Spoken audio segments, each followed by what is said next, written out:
the time. I remember thinking of him as one of the biggest and best talents that there are in all of midfield prospects around Europe. Welcome back to Scoreline. Our graphics guys have been working overtime, as you can see here, coming up with this absolute cracker. Time for us to talk about players who promised a lot with their performances last season, as you saw from those highlights just there, but in the end didn't really deliver this season. Stuck in neutral, we're calling it. We've picked 3 players from 3 different leagues, and we're going to start with the guy at the bottom of the picture there, Eduardo Camavinga from Real Madrid. I looked at the stats before the show, only scored twice in 34 games. Obviously, you can mitigate it a little bit with that serious injury that he suffered, but nowhere near the promise that he displayed this season. Was that down to him, or just the fact that there is just such an embarrassment of riches for Carlo Ancelotti, the Real Madrid manager, to choose from, that he just didn't get the opportunity? I don't really think that there is a depth of riches at Real Madrid. There obviously are top players, but in that midfield, there was a role there to be won. I think in some ways Camavinga is emblematic of, I think, a failed succession plan at Real Madrid. They knew that at some point Kroos and Modric were not going to be their midfield anymore.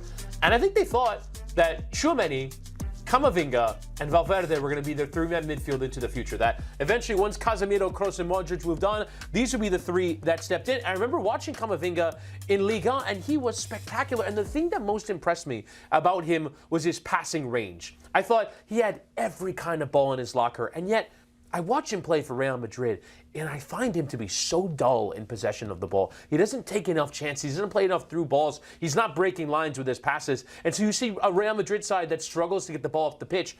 If he were any kind of good at any of those things, he would be in that team every week, given the issues that they've had, given that Luka Modric is 39 years old and still starting big games for them. If he had taken the steps forward, I think a lot of Real Madrid fans expected him to, we would see him a lot more than we do. The goal scoring is one thing. I think it's just in the overall, keeping the team ticking and moving forward, I expected a lot more. Once he gets back from injury, and presuming Xabi Alonso gets the Real Madrid job, do you think he's the kind of manager that will be able to reinvigorate a player like Camavinga? Because he's obviously got plenty of talent. Of course. I mean, I remember at the time, thinking of him as one of the biggest and best talents that there are in all of midfield prospects around Europe. And I think Xabi Alonso, can do a job here, because you think about that Leverkusen side. Leverkusen is a triumph of not only Xabi Alonso's tactics, but also Xabi Alonso's player development. He took a lot of players that were in one role somewhere or were decent somewhere else and making them into one of the greatest Bundesliga teams we've ever seen, an unbeaten side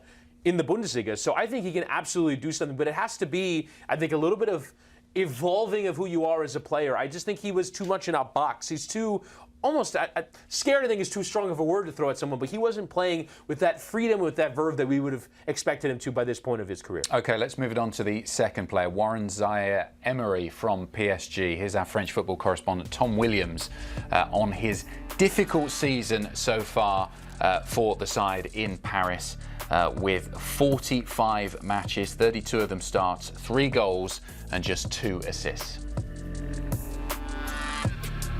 It's a great time to be a Paris Saint-Germain player at the moment, but one player who hasn't been having the best time of it this season is Warren Zaïre-Emery.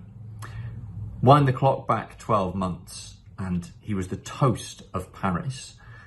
First choice pick as a teenager at his hometown club, plays week in, week out, wins the league, is named Ligue 1's Young Player of the Season, signs a whopping new PSG contract and is widely seen as the leading candidate to take over from Kylian Mbappe as the homegrown figurehead of this exciting new PSG project. This season hasn't gone quite as well. He's still playing a decent amount. He's started 8 of PSG's last 9 league games, for example, but he's slipped down the pecking order in the Champions League, where Luis Enrique, the PSG coach, tends to favour Wittyngham and João Neves and Fabian Ruiz in his midfield 3. That said, I don't think Zaïre-Emery is in any hurry to leave the Parc des Princes, and nor should he be. He's still a very young player. He's only 19. Luis Enrique has great respect for him, talks up his tactical intelligence, and has played him in all sorts of different positions. He plays right across midfield. He's played in both fullback positions. So I suspect Zaïre-Emery's objectives will be to stay, to work hard over the summer, and to break back into the starting 11 next season. Chris, it's well said there from Tom, and it looks like Zaïre-Emery is going to be sticking around at PSG. But when you compare him to the other young French stars in this team, the likes of Barcola, Doué, some of the others, they, personally, I feel like they've raced forward where he's more inched forward this season. I agree. And I think even if you look at the way that Luis Enrique has constructed the team, you can make an argument that they took off when they put him on the bench. If you look at their first 5 games in the Champions League, he starts all of them. Fabian Ruiz comes into the team, and all of a sudden they look good again. And I think he has not been there to really provide the big moments for PSG this season, that he has not been a part of them when they've been at their best. They've used him a fair bit in Liga as they've rotated the team into the biggest periods of their season, but I think Zaïre-Emery is one of these players who hasn't quite taken that step forward that we would have expected. I think a lot of this has to do with how good the players around you are, that if you're not performing at a level, you're going to see your time on the bench. And also, he's 19 years old. And I think we projected a lot upon him at 18, that just because he was this young starlet at PSG, that things were going to be on a linear path upwards. That's not always how football development works. So I can easily see him getting back into a good position come next season and be one of the key players in this PSG side. He's also playing under a manager who's not afraid of making big calls. We saw that with Ousmane Dembele when he dropped him earlier on in the season for disciplinary issues. And also Kolo Muani let him go out on loan to Juventus because he wasn't performing. So this is a guy who has a certain way of dealing with players who aren't performing. And as you said there, Zaïre-Emery wasn't performing and he was put on the bench. Right, and I think that is sort of a very cutthroat way that they built this team. And I think this is part as well of the PSG project in a different era, where I think if you look at Mbappe, Messi, and Neymar in that time, not only was there an imbalance in the team, but there also was an expectation that they would always play no matter what. That Mbappe is playing regardless of the circumstances because he is that good. Messi and Neymar for what they've done in the game as well. But I think is such a huge part of what Luis Enrique has, is both the carrot and the stick. When you look at, if you're not playing well, we have bought a ton of players. And PSG go 5, and one of the players we don't even talk about that much is Lee Kang-in. We always talk about that Vitinha, Neves, Ruiz midfield. Zaïre-Emery is competing with Lee Kang-in as well to get into that team. Look at that forward line. Dembele, Barcola, obviously Kolo Muani, Kvaratskhelia, all these, Doué, all these ridiculous talents. There are all these different players that they can use in attack so that if any one of them isn't performing, there is that player waiting in the wings that's ready to take your position. And so I think it is a very cutthroat environment that he's tried to create with the amount of depth that they've brought into that team. Let's move it on to our third and final player from the Bundesliga, Loïs Openda with RB Leipzig. He was, as we saw in the highlights right at the top of this segment, absolutely dynamite alongside Benjamin Sesko last season, scoring goals for fun. But this season, it just seems like it hasn't clicked for him, hasn't clicked for Sesko, and hasn't clicked for the team overall either, has it?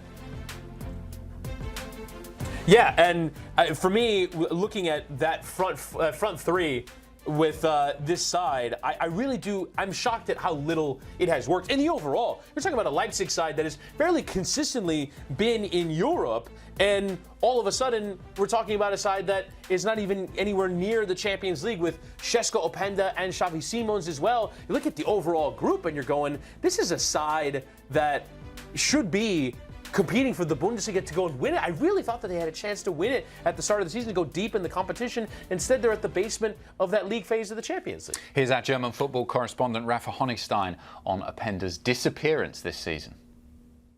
Loïs Openda, whatever happened to him? One of the sensational performers of last year's Bundesliga with 28 goals in all competition.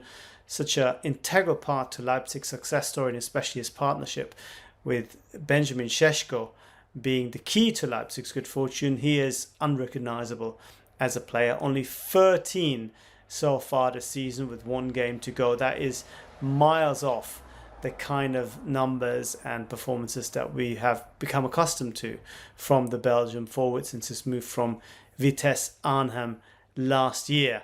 Is it just down to him though? I doubt it, because as I mentioned, Sesko is also off the pace, and on the whole Leipzig, who are outside of the Champions League places and will really have to make do with the Europa Conference League in all likelihood, they are so far worse than last year when it comes to scoring goals. 26 fewer goals they've scored compared to last season.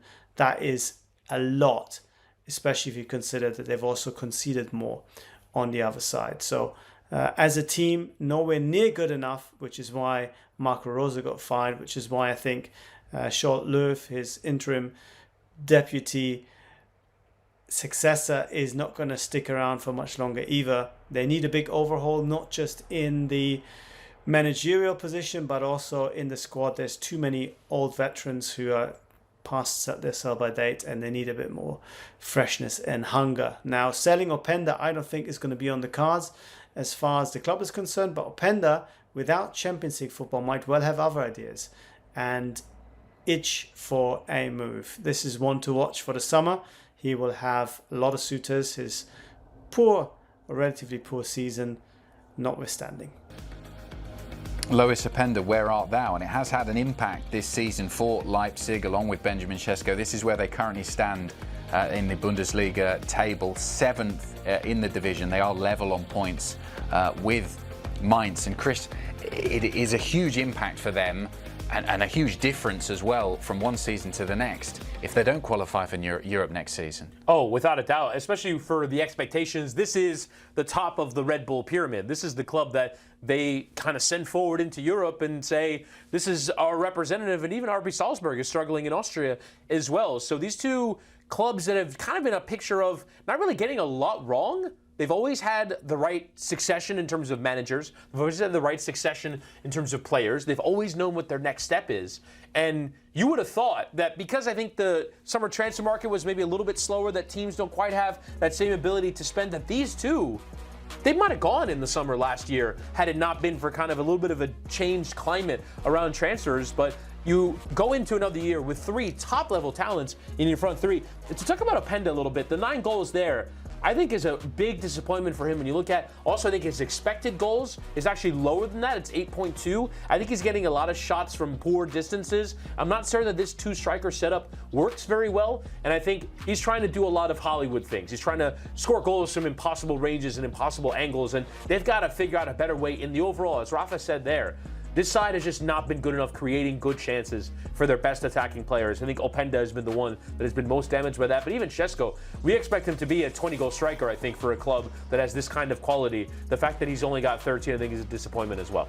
Does he stick around this season, or the end of the season, or do you think there are some managers around European football who might look at him as someone they can reinvigorate if they were to sign him? Yeah, I think looking at that RB setup, they're a club that are prepared to go and sell their best players and go and find another Loïs Openda, but maybe this is not the best time to sell, because I think if you're another club, you're looking at them go, oh, I'm buying a player who scored 9 goals. I'm not expecting to pay 80, 90 million. I'll pay 40, 50. And I'm not sure that that's what Loïs Openda's value at its top should be. So I think RB Leipzig have to be looking at how do we reclaim the value of our best players, because they're probably somewhere around, I would say, $200 million worth of value in those 3 top attackers that they have. They can get the right manager in, get the right setup around them, and get them thriving. You're talking about some really, really top-level players. Just finally, very quickly to tie a bow on this, of those 3 players that we've spoken about, who do you think is going to have the best season next season? I have always been a believer in Eduardo Camavinga. I really do. I think that there is a great player in there somewhere, that Xabi Alonso is going to deploy him differently than maybe Carlo Ancelotti did. Different players do different things for different managers, and I think Camavinga is going to have a turnaround season next year.